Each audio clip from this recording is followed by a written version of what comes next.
तो बच्चों ये जो छोटा सा वीडियो मैं लेके आया हूं, तो ये सबसे ज्यादा इंपॉर्टेंट होता है जेई एडवांस, जेई मेंस के लिए, और काफी इंपॉर्टेंट जो छोटे क्वेश्चंस इसके हैं वो नीट के लिए भी होते हैं। तो this part is very very important for your competitive exams. इसमें हम लोग कवर क्या करने वाले हैं आज हम कवर करने वाले हैं कॉन्सेंट्रिक स्फीयर्स है। एक के अंदर एक हॉलो स्फीयर अंदर है, उसके ऊपर एक है, उसके ऊपर एक है, 3 हो सकता है, 4 हो सकता है, 5 हो सकता है। 2 से स्टार्ट करेंगे। तो अगर एक दो कॉन्सेप्ट आप सीख जाओ तो आराम से आपको बड़े बड़े क्वेश्चंस इजी होने लगेंगे, आपके लिए आसान होने लगेंगे। तो इसमें हम लोग आपको सिखाएंगे, अब मैं आपको सिखाऊंगा कॉन्सेप्ट्स, और अगर फिर जुगाड़, और अगर आपको ये पसंद आए तो चैनल जरूर सब्सक्राइब करिएगा। और छोटा चैनल है, सीरीज देखिएगा कि इलेक्ट्रोस्टैटिक्स में कई सारे सीरीज मैंने जारी किए हैं। आप प्लेलिस्ट में जाइए और सर्च कीजिए, आपको सीरीज मिलेगा। कुछ एग्जाम्पल करते हैं अभी हम लोग। एक एग्जाम्पल मैं पिक कर रहा हूं। ये वाई एक्सिस है बच्चे, ये एक्स एक्सिस है। इलेक्ट्रिक फील्ड 30 डिग्री पे ऐसे है।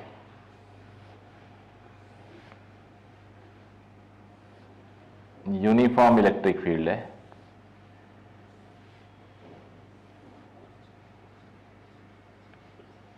और इसकी वैल्यू है 20√3 न्यूटन पर कूलम। 30 डिग्री बना रहा है। ये O पॉइंट है, A पॉइंट है, B पॉइंट है। OA is 2 metre, OB is 3 metre suppose. Find out VA minus, चलो VA माइनस VB निकालते हैं। VA माइनस VB निकालते हैं। अब 2-3 मेथड है इसको सॉल्व करने के लिए। कई क्वेश्चन ऐसे मिलेंगे, कुछ डायरेक्ट 1 सेकेंड में सॉल्व कर सकते हो, कुछ में थोड़ा टाइम लग सकता है। आप लोगों ने पढ़ा है माइनस E डॉट D पढ़ा है, या फिर आपने DR ऐसा पढ़ा है। तो ट्राई करते हैं कैसे हम सॉल्व करेंगे इसको। E को मैं रिजॉल्व कर लेता हूं। तो 20√3 cos 30 degree I cap, 20√3 sin 30 degree J cap. cos 30√3/2, तो 10 × 3 30I, sin 30 हो जाता बेटा हाफ, तो 10√3 J। अब अगर मैं VO माइनस VB निकालूं, थोड़ा स्मार्ट मेथड लगाते हैं। VO minus VB X direction में है। X डायरेक्शन में हाई पोटेंशियल से लो पोटेंशियल जा रहा है, तो मैं सीधे EX इंटू X लिख दूंगा। X that is OB। EX है बेटा 30 और OB है बेटे 3, सो इट इज 90 वोल्ट। अब अगर ये EXI EYJ, अब VO माइनस VA निकालना हो, VO minus VA Y direction में, Y डायरेक्शन में Y के साथ जाएगा, बिकॉज डॉट प्रोडक्ट जो होता है I के साथ, J के साथ, यू नो इट। तो ये हो जाएगा EY into OA। It is 10√3, OA was 2, so 20√3 volt. अब हमें चाहिए VA minus VB, so VO minus VB is given as 90, VO minus VA is given as 20√3। अब माइनस कर दो तो VA माइनस VB आएगा 90 माइनस 20√3, 10 कॉमन ले सकते हैं, 9 माइनस 2√3 वोल्ट। समझ में आया आपके क्वेश्चन? ऐसे जितने भी क्वेश्चन मिलेंगे आप सॉल्व कर सकते हो। जितना ज्यादा प्रैक्टिस करोगे उतना ज्यादा कॉन्फिडेंस आएगा। तो मैं चाहता हूं हर बच्चा अब इसको प्रैक्टिस करे। अब एक और क्वेश्चन है मेरे पास। हटा रहा हूं इसको, तब तक नोट कर लीजिए।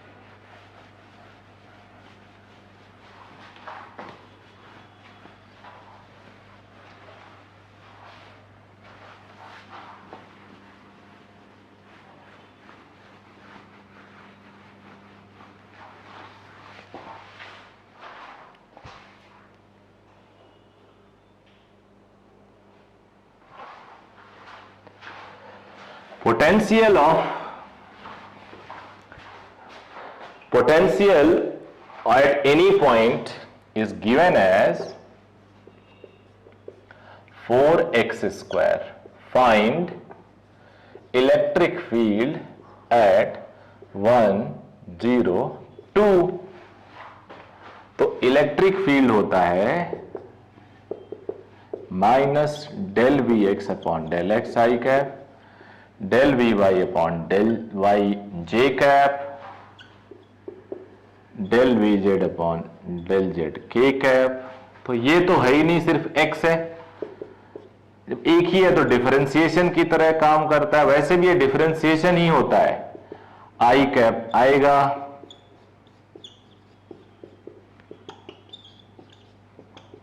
एक्स की वैल्यू 1 रख लो। इस तरह से क्वेश्चन आपको मिले तो आप सॉल्व कर सकते हो। ओके बेटे, अब आगे बढ़ते हैं।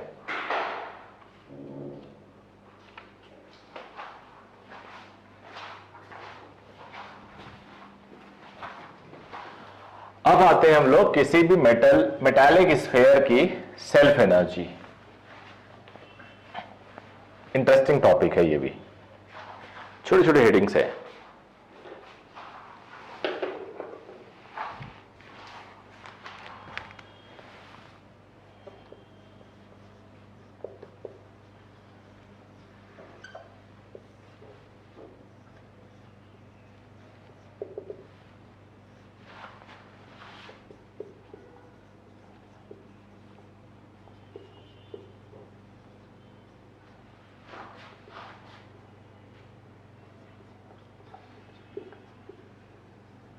And of course it must be charged.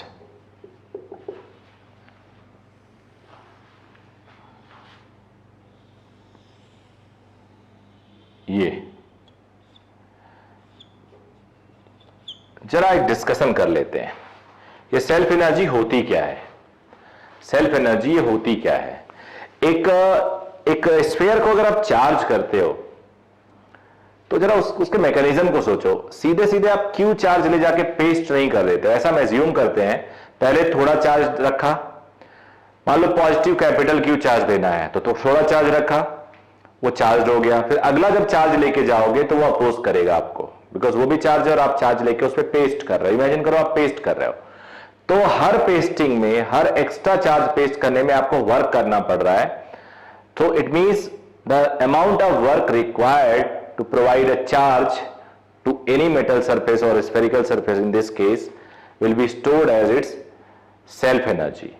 It's a type of potential energy, we call it self energy. तो मान लेते हैं कि हम इस पे charge Q charge, small Q charge रख चुके हैं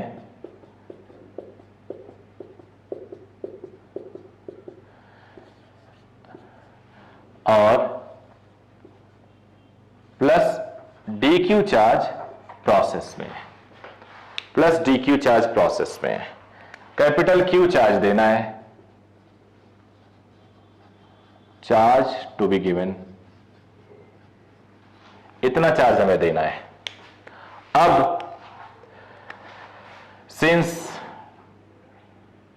V is equal to delta V is delta U upon Q, तो potential is Q delta V।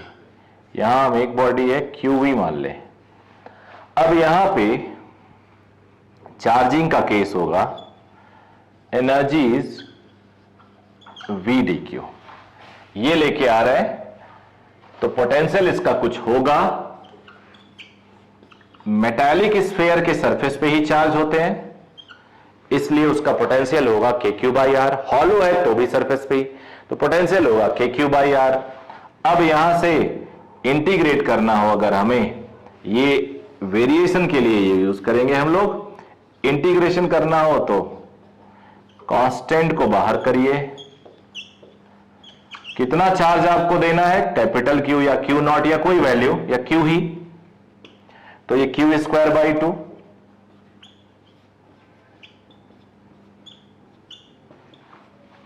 Potential यानी सेल्फ एनर्जी होगी के क्यू स्क्वायर बाई 2r या Q square upon 8 pi epsilon naught R. आगे चल के आप, पहले बता दे रहा हूं, आगे चल के आप इसे एनर्जी, स्फेरिकल कैपेसिटर की एनर्जी भी देखोगे, हाफ सी वी स्क्वायर और सी होता है वहां 4 पाई एप्सिलॉन नॉट आर, पढ़ाऊंगा मैं। तो self energy of metallic charge sphere is Q square upon 8 pi epsilon naught R. याद कर लीजिएगा, Q square upon 8 pi epsilon naught R. अब सेकेंड हेडिंग,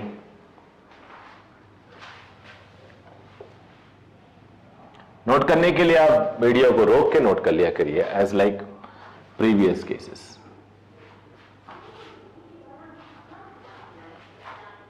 अब सेकेंड हेडिंग होगा self energy of sphere of charge. Sphere of charge को non conducting sphere भी कहते हैं, नॉन कंडक्टिंग स्फीयर भी कहते हैं। ये थोड़ा और इंटरेस्टिंग है। नॉन कंडक्टिंग स्फीयर का मैंने आपको पोटेंशियल, इलेक्ट्रिक फील्ड सब लेना सिखाया है। एक ऐसा स्फीयर जो चार्ज से मिलकर बना हो, मैंने कंपेयर किया था बूंदी का लड्डू। तो जब आप लड्डू बनाते हैं तो एक लेयर के ऊपर लेयर के ऊपर लेयर आप रखते जाते हो, सो दैट एक लड्डू फॉर्म करे। वही हाल इस चार्ज का होता है, स्फीयर का होता है। इस स्फीयर में अंदर चार्ज रखा, फिर चार्ज रखा, फिर पूरे वॉल्यूम में चार्ज डिस्ट्रीब्यूटेड है।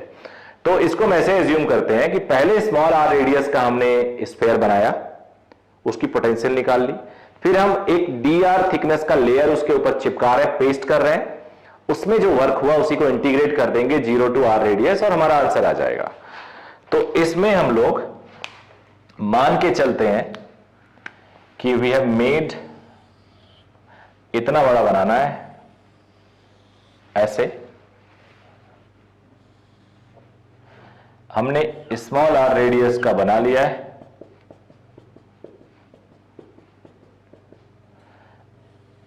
एक डी आर थिकनेस का हम बना रहे हैं, इसके ऊपर चिपका रहे हैं,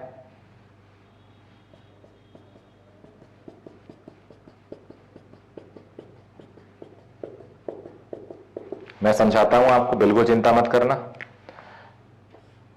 आर रेडियस का हमने रेडी कर लिया है, डी आर रेडियस का रेडी कर रहे हैं, कैपिटल आर रेडियस तक लेके जाना है। इसके अंदर चार्ज Q है, प्लस Q मान लो, यहां पे dQ चार्ज है और टोटल चार्ज Q है, टोटल Q चार्ज है। अब जरा देखते हैं, जरा चार्ज ऑर्ज की वैल्यू निकालते हैं।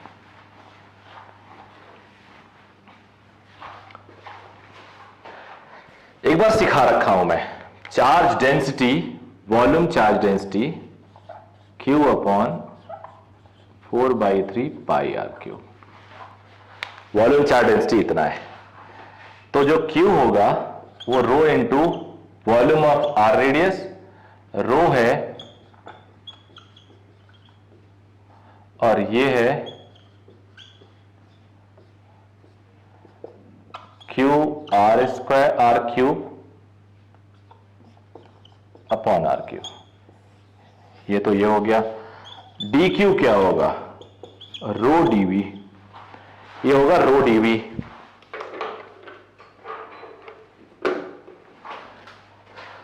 अब डीवी क्या होता है, इसका डिफरेंशियल वॉल्यूम, ये भी पढ़ा चुका हूं मैं। ये रो की वैल्यू और डीवी होगा 4 pi R square D R. 4 pi गया, 3 ऊपर आया, 3 Q by R cube are square D R, ये डी क्यू हो गया। इसे 1 लिख देता हूं, इसे 2 लिख देता हूं। तो अपने पास इंफॉर्मेशन आ गया, क्यू कितना हमने दिया आ गया, डी क्यू कितना है आ गया। Now since d U is V d q and it is k q by r d q, so U is integration of d U. Let us put the value. Q है small q, q r cube upon r cube, एक r ये है, d q की value 3q upon r cube are square D r. जो constant है बाहर कर लेते हैं बेटे, r to the power 6 constant है, बाहर हो जाएगा, k कांस्टेंट है, बाहर हो जाएगा, 3 बाहर हो जाएगा, q स्क्वायर बाहर हो जाएगा, एक r ऊपर वाले से कैंसिल हो जाएगा, तो r to the power 4 dr बचता है, 0 to r।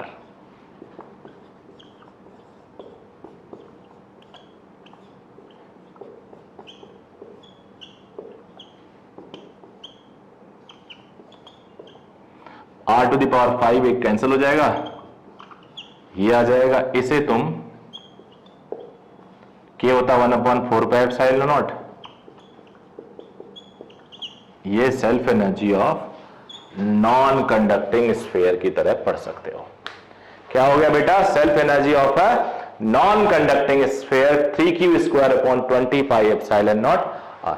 बड़ा रेयर डेफिनेशंस है, रेयर इंटीग्रेशन है, स्कूल बुक में तो मिलने का कोई सवाल ही नहीं उठता। तो अब हम धीरे से आगे बढ़ेंगे, इसको नोट कर लीजिए, मैं इधर आ गया इसलिए से आप स्क्रीन को रोक के इसको नोट कर पाए। तो सेल्फ एनर्जी इतना ही, 2 हेडिंग पढ़ना था हमें।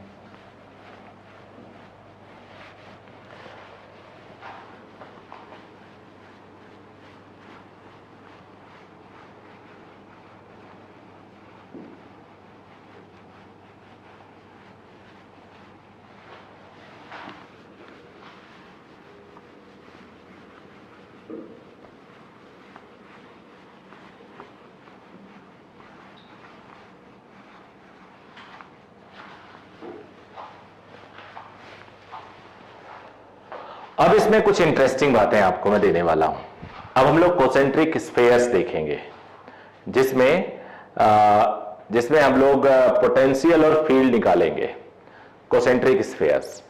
और इसके बहुत सारे क्वेश्चंस बन सकते हैं, बड़े टिपिकल क्वेश्चंस बनते हैं, बच्चे डरते हैं इससे। फिर अर्थिंग का केस देखेंगे, तो कोशिश करेंगे जो भी कॉम्प्लिकेटेड क्वेश्चंस हो सकते हैं उसको भी पढ़ लेते हैं। देखो कैसे, गॉस लॉ तब तक आप अपने दिमाग में लाओ। एक स्फीयर लिया, let it be A hollow sphere,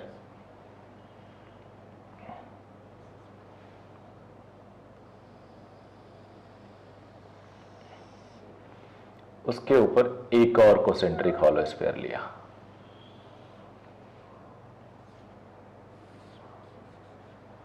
R1 R2, यहां चार्ज Q1 दिया, यहां Q2 दिया। तो अगर मैं when R less than equal to R1, less than equal to अगर R1 देखूं तो इसके अंदर इलेक्ट्रिक फील्ड 0, बट पोटेंशियल कुछ ना कुछ होगा, बिकॉज पोटेंशियल तो इंफिनिटी से आते हैं, हम जितना वर्क करना पड़ता है वही होता है। अब व्हेन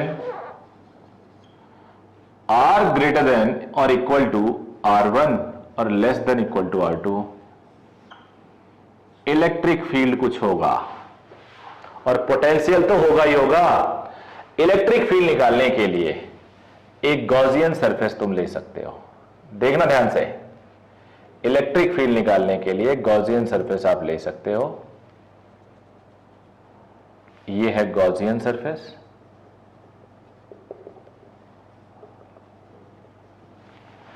अब गॉसियन सरफेस के अंदर चार्ज Q आया आर रेडियस पे, और सीधे मैं लिख देता हूं कि Q1 बाई आर स्क्वायर। किसी भी चार्ज स्फीयर के बाहर इलेक्ट्रिक फील्ड होगा KQ बाई आर स्क्वायर। ये स्फीयर लो, इंटीग्रेट करो, चार्ज अंदर Q1 है तो डायरेक्टली मैंने लिख दिया इसीलिए। अब अगर मैं एक इंटरेस्टिंग बात आपको बताने वाला हूं, ये जो मेटल है ना, ये मेटल, ये जो मेटल है, इमेजिन करो आप इसके अंदर एक कुछ तो थिकनेस होगा, आप इमेजिन करो इसी के अंदर आपने एक गॉसियन सरफेस ले लिया, एक स्फेरिकल गॉसियन सरफेस, जहां पे जो इसके अंदर पास कर रहा है। तो जब तो एक ऐसा गॉसियन सरफेस जो इसके अंदर पास कर रहा है, इसी के अंदर थोड़ा थिकनेस अगर आप मान लेते हो इसकी, ऐसे मैं मान लेता हूं, इंटरेस्टिंग है, थोड़ा थॉट प्रोसेस आता है। रट के देखो, बहुत बड़ा बैटल नहीं जीता जा सकता, रट के तो एक लिमिट तक आप जा सकते हो।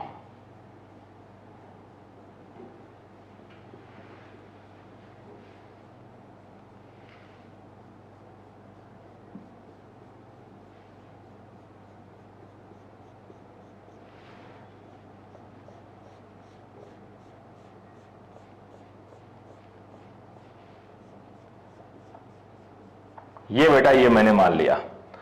अब मैं इसके अंदर एक गॉसियन सरफेस लेता हूं, सूख जाए ये, आप लोग को विजिबल नहीं होगा रेड कलर।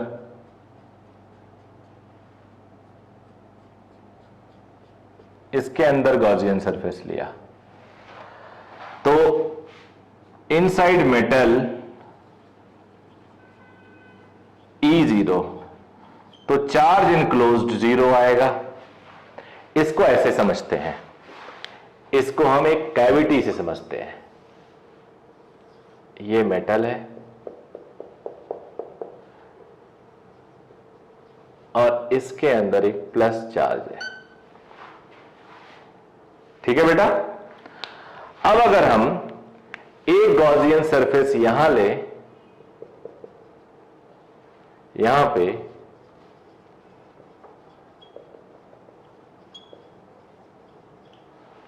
तो E मस्ट बी 0, क्यों, ये मेटल है, एंड E डॉट ds इस चार्ज इन क्लोज इज 0, तो चार्ज इनसाइड 0 हो गया। और चार्ज कैविटी में तुमने ही रखा है, तो कैसे मान लोगे 0 हो गया? तो आपने जब रखा है तो फिजिक्स इसको एक्सप्लेन करता है, वो कहता है कि जितना चार्ज तूने यहां एज्यूम किया ना, उतना माइनस यहां इंड्यूस्ड हो जाता है, इंड्यूस्ड चार्ज आ जाता है। We call it induced charge. अंदर के सरफेस पे, और जितना चार्ज अंदर के सरफेस पे इंड्यूस होता है, वही चार्ज बाहर अपीयर होता है। और इसके पीछे का लॉजिक ये है कि charge conservation is always valid. तो इसे हम इलेक्ट्रोस्टैटिक शील्डिंग भी कहते हैं, जिसे बाहर का इलेक्ट्रिक फील्ड अंदर नहीं असर डालता, वो चार्ज बाहर आ जाता है, उस पर असर डालता है। तो what ever the charge inside is will appear at outside, and explanation is this, that the induced charge must be minus q at inner surface and it will appear at outer surface as a complete one। जितना भी अंदर था वो सारा का सारा outer surface पे imagine हो जाएगा। तो इस गॉसियन सरफेस लेने से ये फायदा हुआ कि ये जो प्लस Q1 था, यहां पे माइनस Q1 इंड्यूस करेगा,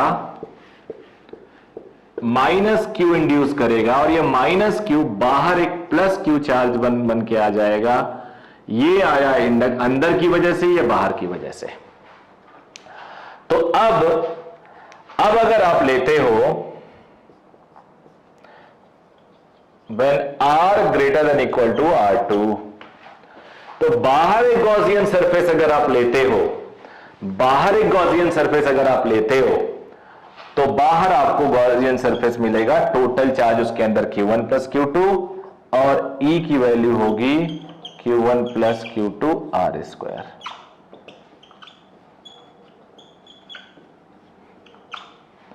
समझ में आया आपके? तो ये एक एक्सरसाइज था मेरा इंडक्शन समझाने का। छोटी छोटी चीजें और करते हैं, फिर पोटेंशियल पोटेंशियल हम लोग निकालेंगे, धीरे धीरे सीखेंगे, और क्लास के एंड में समझ में आना है आपके। बड़ी चीज है जो मैं आपको चाह रहा हूं, रटो नहीं, समझ लो। नहीं तो मैं एक लाइन में आंसर लिखवा सकता हूं, तरीका भी मेरे पास है याद कराने का कि हर बच्चे को याद हो जाएगा। वो मेथड आज बता दूंगा कैसे याद करते हैं।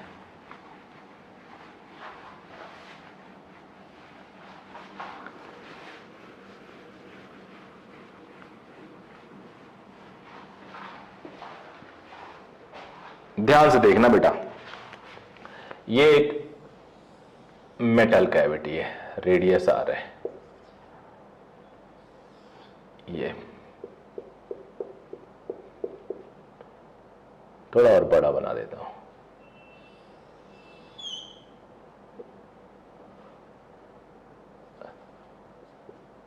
प्लस क्यू, और बड़ा बना दो, और अच्छे से समझो।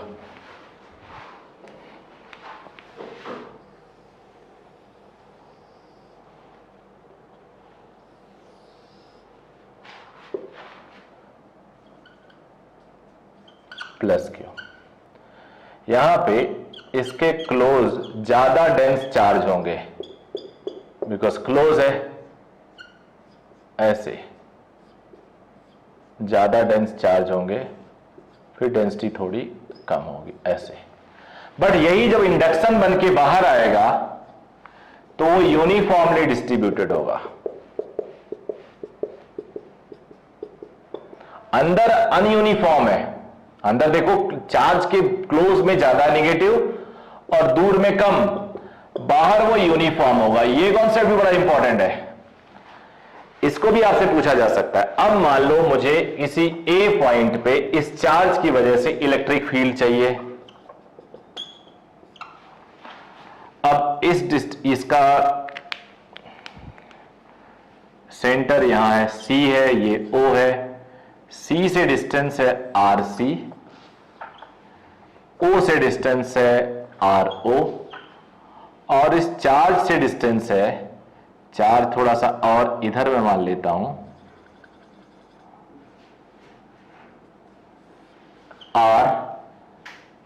R1।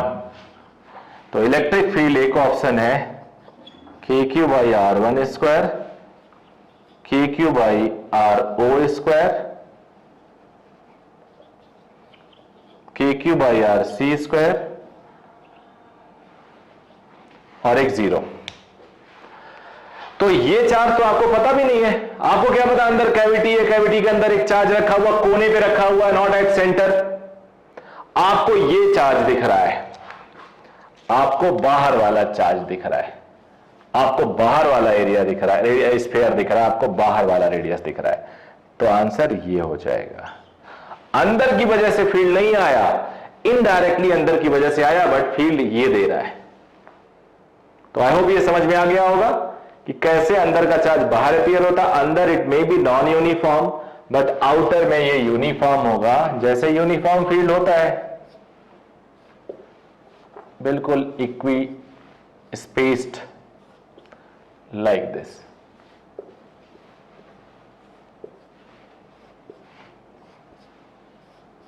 ऐसे। तो ये पार्ट खत्म हुआ, अब आगे बढ़ेंगे धीरे धीरे। अब देखो याद कराने पे मैं थोड़ा सा जोर दूंगा, कॉन्सेप्ट मैंने दे दिया, अब मैं चाहूंगा हर बच्चे को याद भी हो।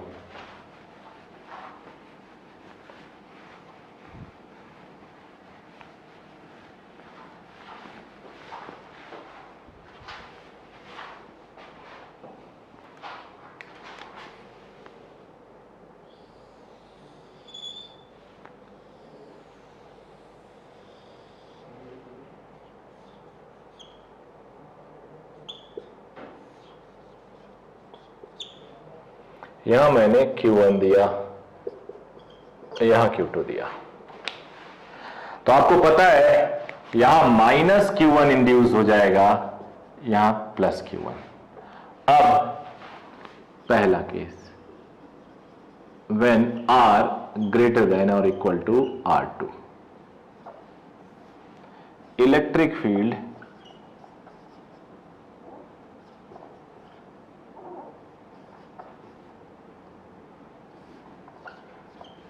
potential भी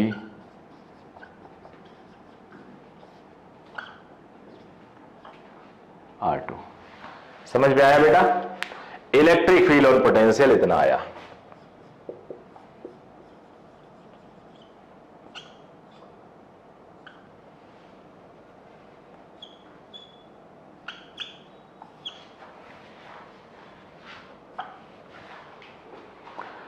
तो इलेक्ट्रिक फील्ड अंदर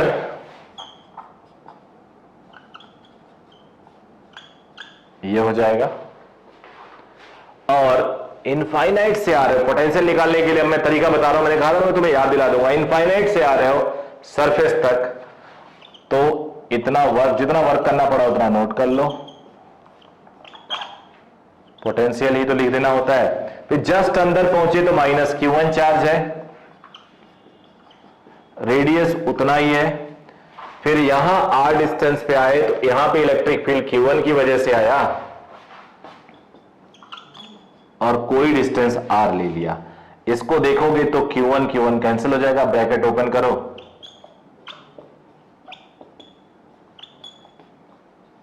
ये हो जाएगा अंदर कहीं पोटेंशियल, अंदर इलेक्ट्रिक फील्ड ये, बाहर पोटेंशियल ये, बाहर इलेक्ट्रिक फील्ड ये। अब अभी और चीज, अभी और क्लियर करना इकट्ठे।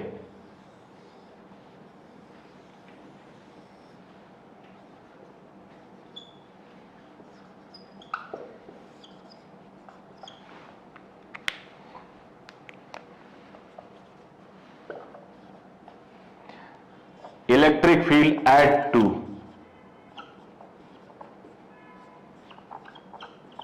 Electric potential at 2,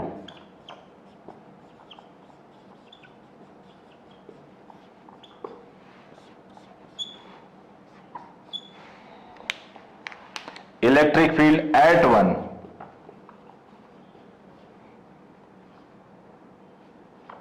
potential at 1। यहां से R को आपने R1 से बड़ा माना था तो R एक वैल्यू थी बीच में, अब R R1 पे आ गई।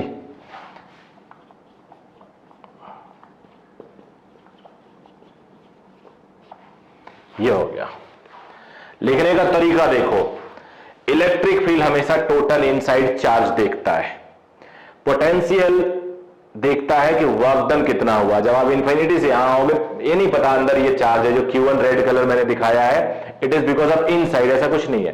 तो पोटेंशियल के लिए इतना, लेकिन जब इंफिनिटी से अंदर आपको आया जाता है तो बाहर का पोटेंशियल एक बार लिख लो ऐसे, फिर जस्ट अंदर का, फिर उसके बाद जो चार्ज बचे उसका। तो इस प्रोसेस से आपको मिलता है कि बाहर का इंडिविजुअल पोटेंशियल और अंदर का इंडिविजुअल पोटेंशियल, सॉल्व करने पे यही मिल जाता है। तो दो बॉडी के लिए आपने देखी, अब मैं 3 के लिए लिखवाता हूं। स्क्रीन मैंने छोड़ दिया, अब आप इसको रोक के नोट कर सकते हो। अब देखो मैं 3 के लिए कैसे लिखवाता हूं, और यहां से आप खुद लिखना समझ सकते हो।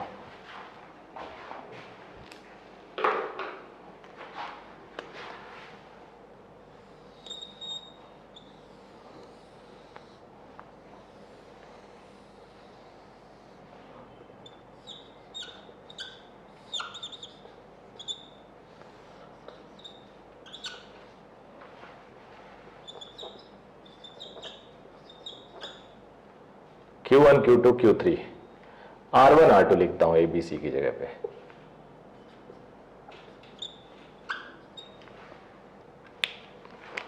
अब आपको पता है Q1 की वजह से इंडक्शन माइनस Q1 हो जाएगा, यहां प्लस Q1 आ जाएगा।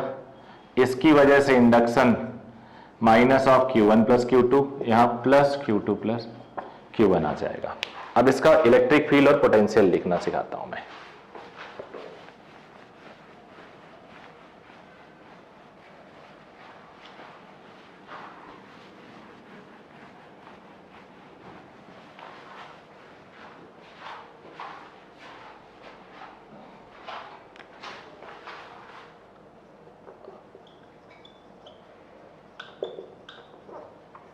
इलेक्ट्रिक फील्ड होगा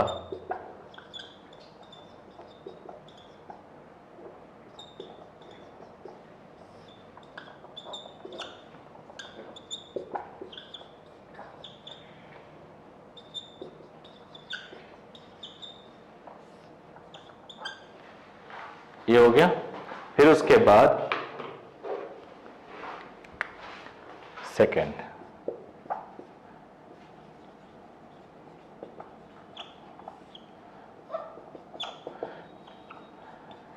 इलेक्ट्रिक फील्ड तो हमेशा बेटा तुम्हें देगा गॉसियन सरफेस के अंदर का।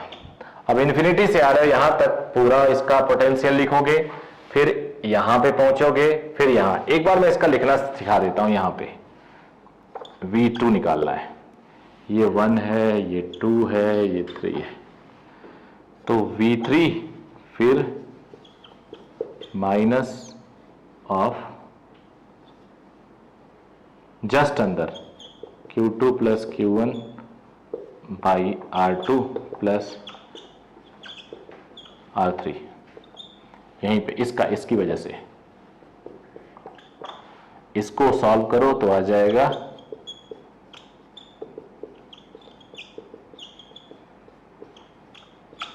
आप यहां तक आ गए तो इसका अलग लिख लो और ये लिख दो।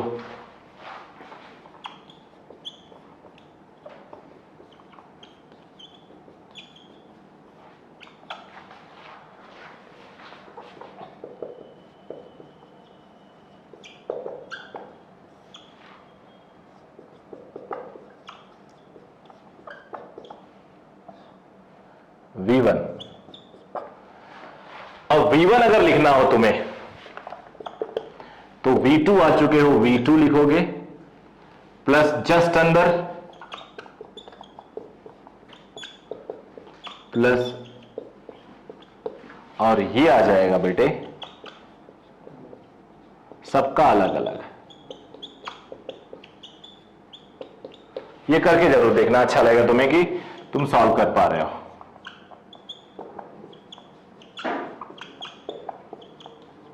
ऐसे कितना बड़ा भी सीरीज। एक बार फिर से, पोटेंशियल में ही खेल है, बाकी तो खेल नहीं है। इन्फिनिटी से यहां पे आए, पोटेंशियल सिर्फ इतना।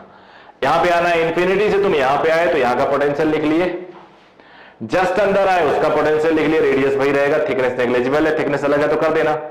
फिर यहां आ गए R2 रेडियस के साथ, सॉल्व किया, इतना आया। मतलब जब आप सेकंड पे आते हो तो इंडिविजुअल थर्ड का और सेकंड का जितना चार्ज है उसको लेके, जब इंफिनिटी से आप फर्स्ट पे आना चाह रहे हो तो यहां तक जो पोटेंशियल कैलकुलेट किया यानी ऊपर वाला ये वो लिखा, जस्ट अंदर आए K minus Q1 by R2, फिर यहां आ गए K Q1 by R1। Solve करोगे तो तीनों का अलग अलग लिखा जाएगा।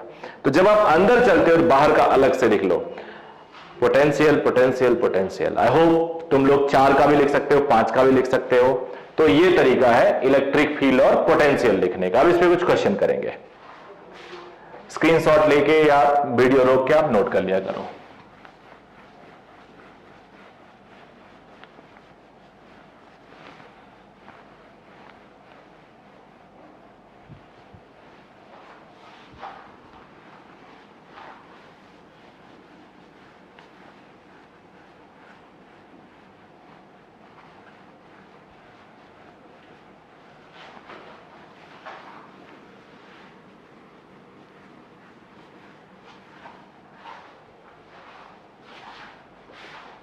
अब एक एग्जांपल है,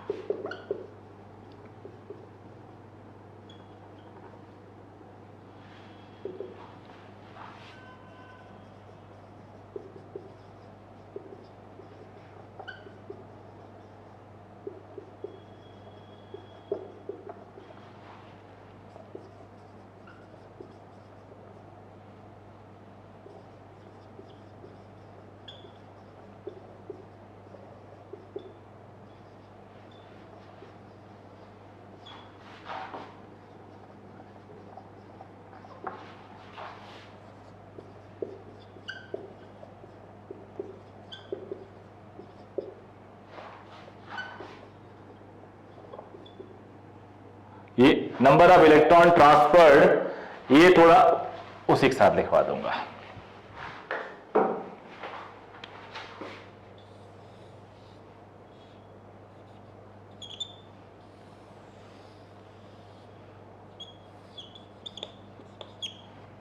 इसको अर्थ कर दिया गया। अब आपको इसको सॉल्व करना है। One of the easiest question, but शुरू में बहुत टफ होता है अगर आप लिखना नहीं जानते हो। If you don't know what is earthing then also it become very tough. Earthing का मतलब होता है जीरो पोटेंशियल। किसी एक बॉडी का आपने पोटेंशियल जीरो कर दिया। अर्थिंग का मतलब बेटा आपने पोटेंशियल जीरो कर दिया। तो मान लो late Q dash appeared at outer sphere after earthing। तो Q dash मान लिया, यहां अंदर वाले को Q दिया ही था, ये वाला ऊपर आउटर को अर्थ किया, तो आउटर का पोटेंशियल जीरो होगा। अब आउटर पे हमने इतना चार्ज एज्यूम किया है, तो यहां से इतना चार्ज आ गया। अब बेटा इसका अगर मैकेनिज्म देखा जाए तो ये हो रहा है, प्लस क्यू दिया, माइनस क्यू आया और बाहर जीरो हो गया चार्ज। जीरो ये हमने प्रूव किया था। तो out total charge at outer sphere minus Q, total charge at outer surface zero, total electrons कहां से पूछा है?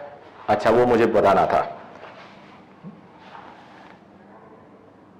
number of electrons on sphere from earth। तो माइनस क्यू हुआ, अर्थिंग करने से इतने इलेक्ट्रॉन आए होंगे, तो नंबर ऑफ इलेक्ट्रॉन कितना आया? इतना आया बेटा, यहां से बेसिकली आया होगा, तभी ये माइनस हुआ, शुरू में था ही नहीं। तो एक बड़ा ही कॉमन क्वेश्चन ये है जो आई होप अब आपके समझ में आ गया। अब एक एग्जांपल 2 है ऐसा ही।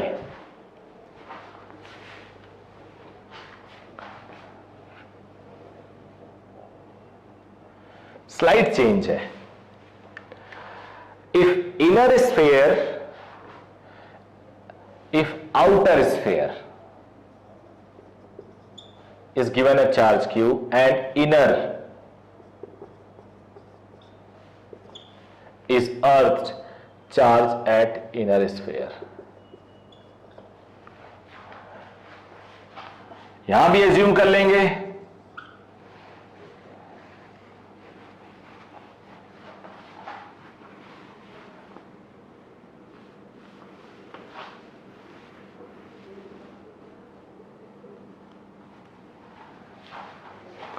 ध्यान से देखना बेटा।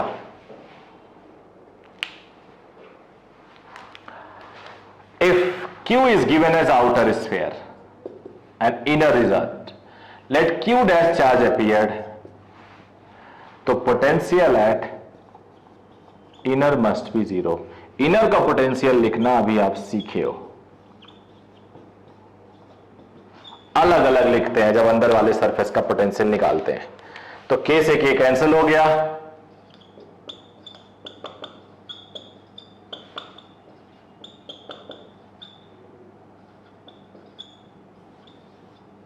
ये हो गया,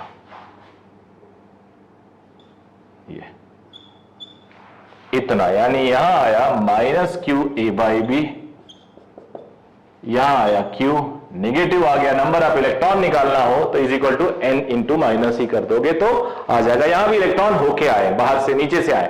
बेसिकली ऐसा इसलिए हो रहा है कि पॉजिटिव चार्ज जब दिए हो तो इसका पोटेंशियल पॉजिटिव है, to make it zero some negative potential must be there. तो ये रीजन है कि नेगेटिव पोटेंशियल इसमें डेवलप होता है। तो ये हो गया 2 क्वेश्चन जो बड़े कॉमन क्वेश्चन होते हैं। अब डिफरेंट डिफरेंट रेडियस देके, डिफरेंट डिफरेंट चार्ज देके किसी एक पे आपको कुछ न्यूमेरिकल्स और इस पे बन सकते हैं। तो अब इसको और आगे लेके चलते हैं।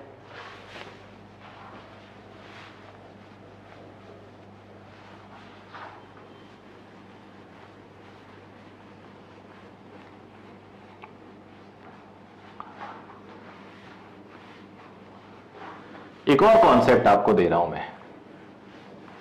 नया कॉन्सेप्ट है। ये सारे कॉन्सेप्ट मैं जानबूझ के ऐसे पिक कर रहा हूं जो नॉर्मली क्लास में अवॉइड कर दिए जाते हैं या सिलेबस में, बुक में नहीं दिया होता, तो बच्चे सोचते नहीं है कंपटीशन में। और ये बहुत इंपॉर्टेंट है। It's name is electrostatic pressure. Electrostatic pressure, power नहीं प्रेशर है ये। जरा एक सिचुएशन इमेजिन करते हैं। एक मेटल है, उसके ऊपर चार्ज दे दिया आपने। A metal is charged means either it is positively charged और नेगेटिवली चार्ज्ड। इक्वल अमाउंट अगर चार्जिंग करना है तो 0 हो जाएगा। अब पॉजिटिवली चार्ज है तो जरा सिचुएशन सोचो, मान लो सब पॉजिटिव चार्ज है। अब ये चार्ज इसका दुश्मन, ये इसका दुश्मन, मतलब और क्लोज होंगे तो मैंने ऐसे दिखाया है। सारे दुश्मन एक साथ जो एक दूसरे को देखना नहीं पसंद करते हैं, अगर एक दूसरे दिख जाए तो आपस में दूर भागते हैं, रिपल्सिव हो जाते हैं, उन्हें तुमने एक ही सरफेस पे चिपका दिया। सारे तुम्हारे बच्चे सारे सोचो तुम्हारा जो दुश्मन है उसको तुम्हारे साथ एक कमरे में बंद कर दिया गया। Now what will happen? You will try to move away from your that person. You will try to move away as possible. तो इस प्रोसेस में इलेक्ट्रॉन भी बाहर, चार्ज पॉजिटिव चार्ज जो भी चार्ज सरफेस पे है वो बाहर जाना चाहेगा। बाहर जाना चाहेगा तो वो सरफेस एक्सपैंड करने की कोशिश करेगा और एक प्रेशर फील होगा उस पे। उसी को हम इलेक्ट्रोस्टैटिक प्रेशर कहते हैं। याद करो, एक बड़ा ही कॉमन क्वेश्चन है, एक सोप बबल को चार्ज देने पे क्या हो सकता है? जब चार्ज दोगे तो एक्सपैंड करेगा, प्रेशर फील करेगा आउटवर्ड, तो एक्सपैंड होता है soap bubble. So soap bubble expand while charging. उसके बाद आप जब एक्सपैंड हो रहा है चार्जिंग के टाइम में तो बस्ट भी कर सकता है, तो सोप बबल बस्ट भी हो सकता है। तो ये रीजन है, यहां पे चार्जिंग की वजह से बाहर की तरफ प्रेशर फील होता है, फोर्स लगता है, उसी फोर्स को हम इलेक्ट्रोस्टैटिक प्रेशर बोलते हैं बेटा। अब उसको फाइंड आउट करेंगे। अभी तो हम कुछ भी एक रैंडम सा सरफेस ले लेते हैं, इस पे चार्ज डेंसिटी है सिग्मा। थोड़ा और बड़ा बनाता हूं बिकॉज कोई स्पेस की प्रॉब्लम है नहीं, इतना बड़ा कॉन्सेप्ट भी नहीं है। पहले एनसीईआरटी में दिया हुआ था, अभी पता नहीं, मैंने कुछ 1-2 सालों से देखा नहीं है, और ज्यादा हो गया टाइम। मैंने एक छोटा सा डिफरेंशियल कट ले लिया। ये जो डिफरेंशियल कट है बेटा, इसका एरिया डीए है, इस पे जो चार्ज होगा सिग्मा डीए होगा। ठीक है। अब इसकी वजह से एक छोटा सा चार्ज है जिसकी थिकनेस नेग्लिजिबल है, इस पे चार्ज डेंसिटी सिग्मा है, इसका एरिया डीए है, तो इसकी वजह से बिल्कुल नियर टू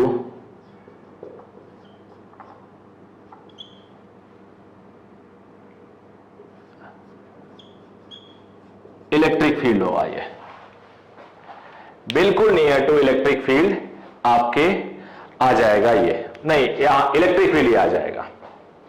ओके बेटा, मान लेते हैं इसका इलेक्ट्रिक फील्ड बिल्कुल पास में, मान लेते हैं इसका इलेक्ट्रिक फील्ड ई है, सिर्फ E1 है, तो बिल्कुल बगल में very next to it electric field is E1 and E1।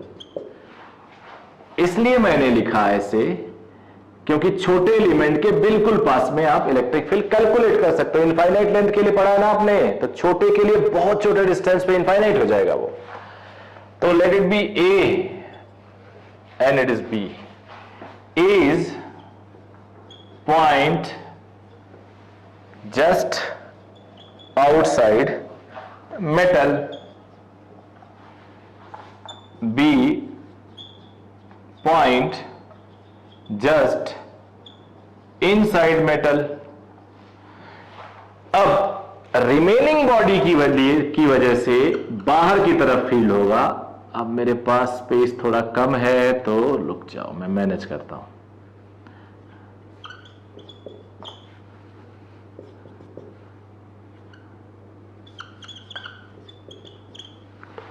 E2 is, let me define E1 and E2 both. Electric field, बहुत इंटरेस्टिंग है ये, due to D element. E2 is electric field due to metal body। Positive body है तो expense बाहर की तरफ होगा, हमने इसको कट मार दिया तो बिल्कुल अंदर, जस्ट अंदर उसके, जस्ट बाहर इलेक्ट्रिक फील्ड बाहर की तरफ है। तो at A which is just inside, at B, I am sorry, B, E B है बाहर की तरफ E2, अंदर की तरफ E1, बाहर की तरफ E2 और अंदर की तरफ E1, जस्ट इनसाइड वो मेटल का ही पार्ट है तो नेट फील्ड 0 है। इनसाइड मेटल ये 0 है तो E2 is equal to E1 हो गया, से इट इज E, मैंने इसे E बोल दिया है। अब जस्ट आउटसाइड एट बी, यहां लिख देता हूं, एट ए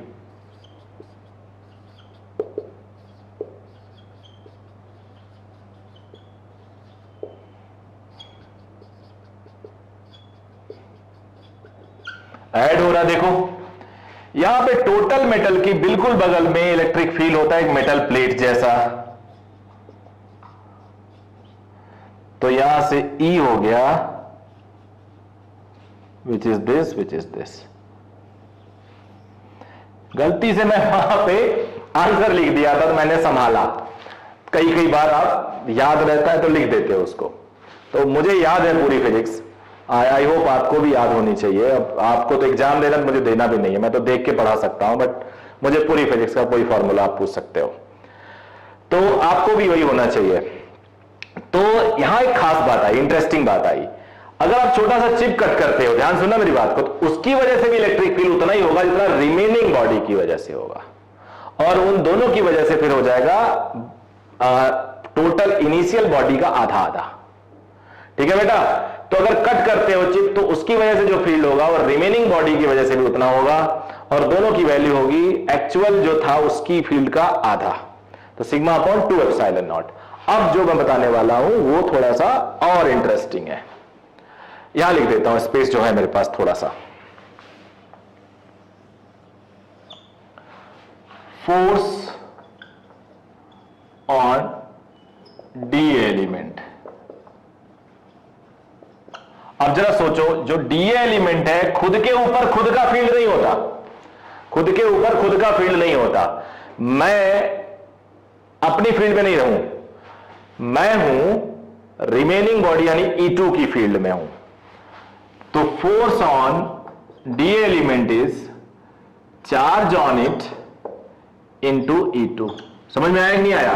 कोई भी चार्ज बॉडी किसी एक्सटर्नल इलेक्ट्रिक फील्ड में रखी हो तो उस पर फोर्स होता क्यों हुई, तो जो कट मारा तुमने, कैंची चाकू से कट मारा, उसका चार्ज dq था और वो E2 की फील्ड में है तो उस पर फोर्स इतना लगेगा।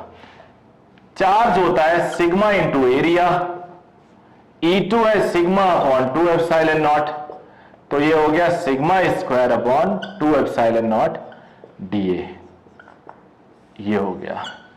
कई बार इसको आप sigma square upon 2 epsilon naught into A भी लिख सकते हो। और electrostatic pressure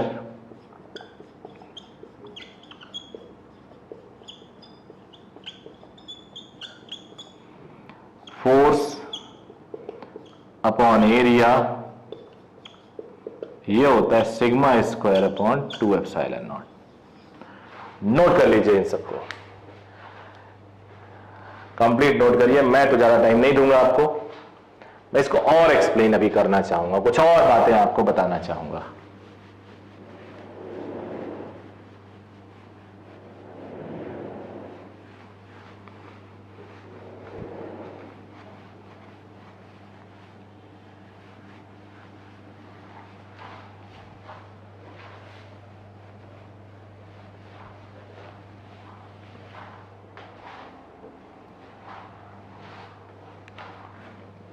electrostatic pressure.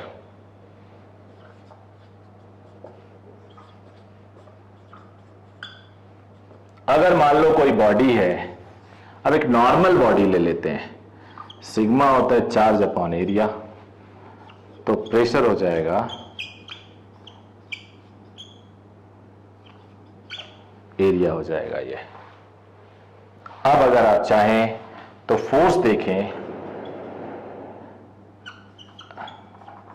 Normal body के लिए बोल रहा हूं,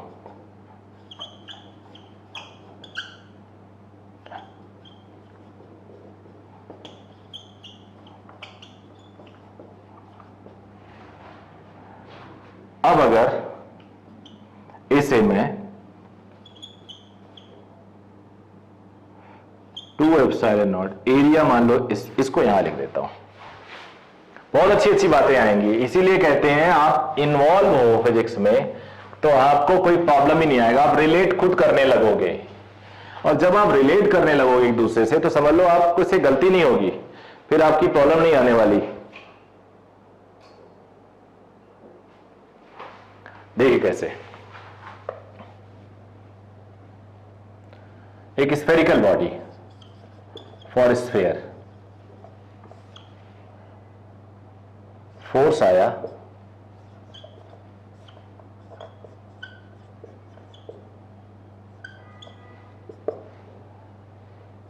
इसको हम